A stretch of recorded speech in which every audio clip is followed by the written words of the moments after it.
পশ্চিমবঙ্গ তৃণমূল কংগ্রেস থেকে দুটো দাবি। ইলেকশন কমিশন, আপনারা কি দেখতে পাচ্ছেন না কতটা অমানবিক হবেন আপনারা, কতটা মানুষকে হেনস্থা করবেন, কতটা মানুষকে বিব্রত করবেন?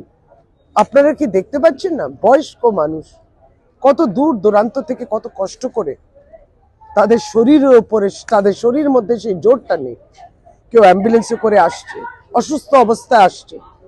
কেন জাতীয় নির্বাচন কমিশন একবারই সংকল্প নিতে পারেন না যে আপনারা তাদের বাড়িতেই পৌঁছে যাবেন, তাদের হিয়ারিং যেটা আছে সেটা সংগ্রহ করার জন্য?